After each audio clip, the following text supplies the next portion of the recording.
की, भारत माता की, धूमावती माता की, धूमावती माता की, नमः पार्वती पतिये हर हर महादेव।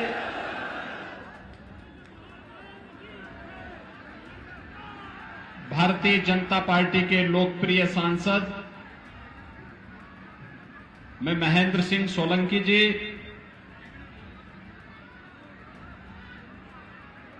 पूर्व विधायक और भारतीय जनता पार्टी के लोकप्रिय प्रत्याशी डॉक्टर राजेश सोनकर जी,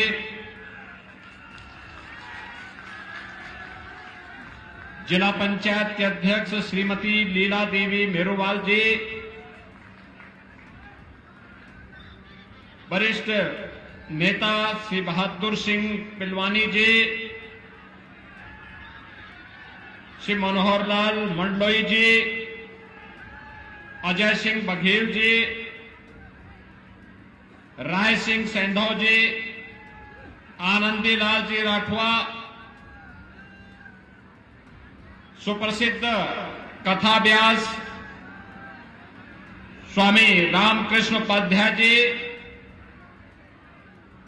रामचरण गुरु जी और भारतीय जनता पार्टी के जिला के अध्यक्ष श्री राजीव खंडेलवाल जी, सोनकच्छ विधानसभा क्षेत्र से जुड़े हुए भारतीय जनता पार्टी के सभी पदाधिकारीगण और भारी संख्या में उपस्थित सभी मतदाता भाइयों और बहनों, मुझे आज इस पावन धरा पर आकर के आप सबके दर्शन करने और आपसे संवाद बनाने का सौभाग्य प्राप्त हुआ है। इस धरा को नमन करते हुए मैं आप सबका हृदय से अभिनंदन करता हूं। भाइयों बहनों, ये महाकाल की धरती है और धूमावती माता का साक्षात आशीर्वाद भी इस धरा को प्राप्त होता है। भाइयों बहनों, ये सिद्धों संतों की पावन धरा है। महान सिद्ध योगी शीलनाथ जी ने अपनी तपस साधना के माध्यम से इस धरा को पवित्र किया है। उनकी ध्वनि आज भी देवास को देवताओं के वास के रूप में ही स्थापित करके देश के अंदर अनेक स्थलों पर उन्होंने अपनी ध्वनियां रमाई हैं। ऐसे पावन धरा को नमन करता हूं। भाइयों बहनों, मैं उत्तर प्रदेश से आता हूं और उत्तर प्रदेश को हर व्यक्ति जानता है। भारत की आध्यात्मिक और सांस्कृतिक पहचान की धरती। उत्तर प्रदेश आज बदलाव के एक नए मोड़ पर खड़ा है। परिवर्तन कैसे आता है, इसका एक उदाहरण बना है। भारत ने पिछले 9-9.5 वर्ष के अंदर प्रधानमंत्री मोदी जी के नेतृत्व में दुनिया में जो पहचान बनाई है वो हम सबके सामने है। भाइयों बहनों, दुनिया में भारत का जो सम्मान बढ़ा है, यह सम्मान भारत के 140 करोड़ की आबादी का बढ़ा है।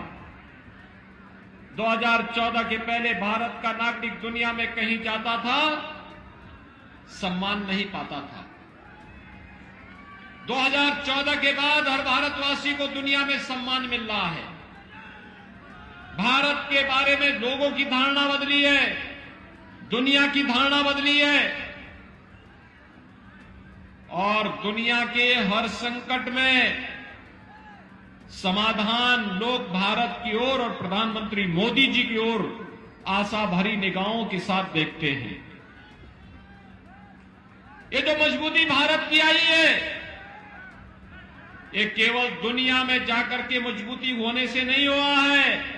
जब भारत स्वयं मजबूत हुआ है, तब दुनिया भारत की इस मजबूती को आंखों से देख रही है और महसूस कर रही है।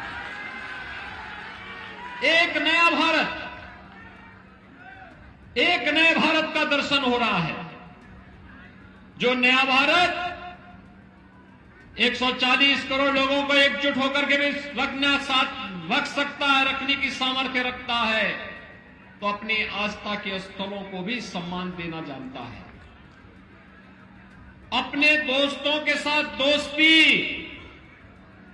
और दुश्मनों को मिट्टी में मिलाना भी जानता है। भाइयों बहनों, आज कोई भारत की तरफ टेढ़ी निगाहों से नहीं देख सकता है। देख रहे हैं ना आज भारत, नया भारत कैसा है। आज कोई दुश्मन घुसपैठ नहीं करता है। फर्क साफ है।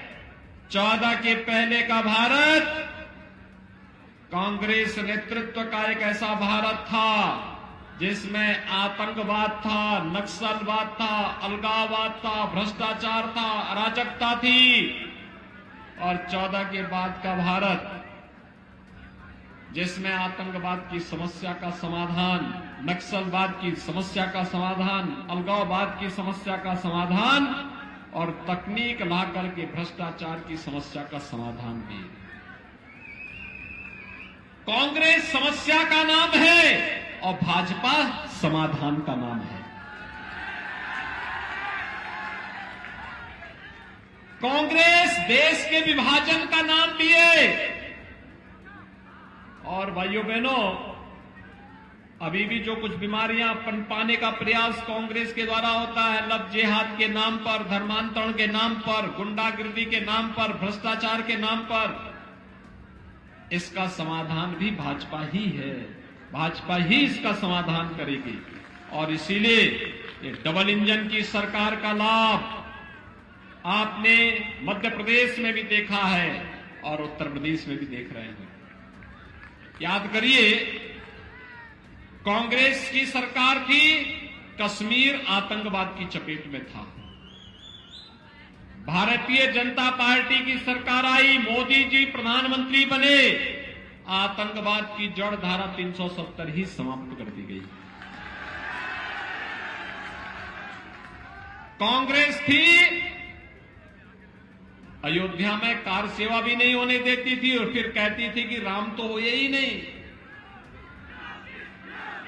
लेकिन भाइयों बहनों, भारतीय जनता पार्टी की डबल इंजन की सरकार हुई, बनी और अयोध्या की जड़ ही, विवादित ढांचा ही सदैव के लिए समाप्त हो गया और राम मंदिर का मार्ग प्रशस्त हो गया।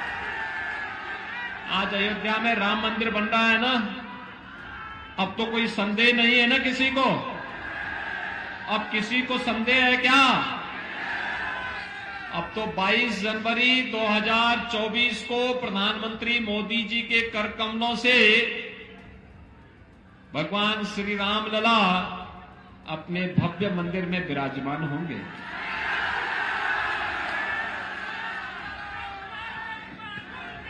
इसमें कोई संदेह नहीं है ना?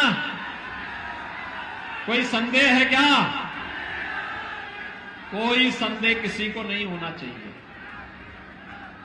और भारतीय जनता पार्टी ही है। काशी में काशी विश्वनाथ धाम, उत्तराखंड के केदारपुरी में केदारपुरी की स्थापना और महाकाल में महालोक के अनुभूति भी सबको करा रहा है। क्या ये कांग्रेस कर पाती? क्या ये कांग्रेस के बस का नहीं है। कांग्रेस तो भाइयों बहनों, मैंने पहले भी कहा, देश की समस्या का नाम कांग्रेस है।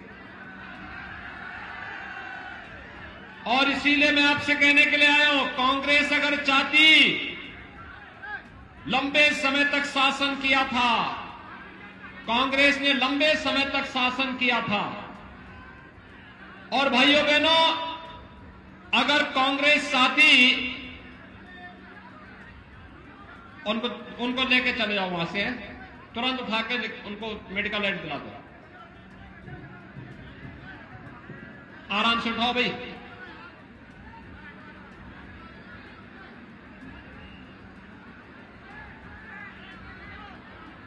आराम से, आराम से। एम्बुलेंस होगी, एम्बुलेंस में ले जाओ, एम्बुलेंस में उपचार करा दो उनका।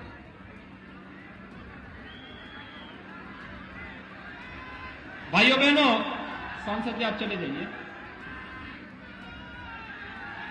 भाइयों बहनों, 1947 में आजाद भारत के अंदर पहली सरकार कांग्रेस नेतृत्व में बनी थी।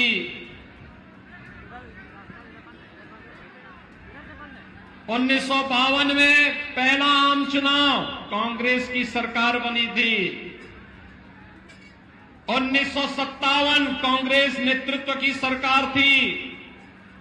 62 कांग्रेस की सरकार थी। लगातार कांग्रेस की सरकारें। हर गरीब को शौचालय मिल सकता था, नहीं दिया। हर गरीब को सिर ढकने के लिए आवास मिल सकता था, नहीं दिया। हर गरीब को स्वास्थ्य बीमा का कवर दे सकते थे, नहीं दिया। हर घर में बिजली पहुंचा सकते थे, नहीं दिया। हर घर में नल से जल पहुंचा सकते थे, नहीं दिया। भाइयों बहनों, हर गरीब के घर में रसोई गैस का कनेक्शन पहुंचा सकते थे, नहीं दिया। कांग्रेस गरीब कल्याण पर विश्वास नहीं करती है। कांग्रेस तो स्वयं के कल्याण पर विश्वास करती है और एक परिवार के कल्याण पर विश्वास करती है। और इसलिए भाइयों बहनों, ऐसे लोगों को राजनीति में रहने का कोई अधिकार नहीं होना चाहिए। उल्टा 1947 में देश का विभाजन करवा दिए और अब भी कांग्रेस के नेता क्या कहते हैं कि देश के संसाधनों पर पहला अधिकार मुसलमानों का है। क्या ये शोभा देता है क्या? अरे देश के संसाधनों पर भारत के हर नागरिक का अधिकार है। हर गरीब का, हर वंचित का, हर दलित का, हर कमजोर व्यक्ति का, हर नागरिक का, हर महिला का, हर नौजवान का, हर किसान का, इनका अधिकार है देश के संसाधनों पर। किसी व्यक्ति, किसी जाति, किसी मत और मजहब का अधिकार नहीं हो सकता, क्योंकि भारत हम सबका है। और इसीलिए आज मैं आप सबका आह्वान करने के लिए आया हूं। 17 नवंबर को चुनाव है। आप समस्या चाहते हैं या समाधान चाहते हैं? तो भाइयों बहनों, समाधान के लिए भाजपा है। समाधान के लिए भाजपा है। भाजपा को चुनाव जिता करके भेजेंगे। डॉक्टर राजेश सोनकर जी को भारतीय जनता पार्टी ने अपना प्रत्याशी बनाया है। भाइयों बहनों, एक निष्ठावान कार्यकर्ता सम और विषम परिस्थिति में कैसे पार्टी के साथ खड़ा रहता है, इसके उदाहरण है डॉक्टर राजेश सोनकर। सहमत है ना? और सोनकच्छ विधानसभा सीट को उसकी पहचान दिलाने के लिए आए हैं श्री राजेश सोनकर। सहमत हैं? कांग्रेस की अराजकता से मुक्ति चाहिए। संतों की का अपमान करने वाली कांग्रेस से मुक्ति चाहिए। आस्था का अपमान करने वाली कांग्रेस से मुक्ति चाहिए। तो आइए भारतीय जनता पार्टी को कमल चुनाव चिन्ह पर भारी बहुमत से विजयी बनाने के संकल्प के साथ आप सब जुड़िए। जुड़ेंगे ना? सभी लोग सहमत हैं? सभी लोग सहमत हैं? तो फिर मेरे साथ दोनों हाथ पकड़ के बोलेंगे, भारत माता की, भारत माता की जय श्री राम, जय जय श्री राम। बोले जय जय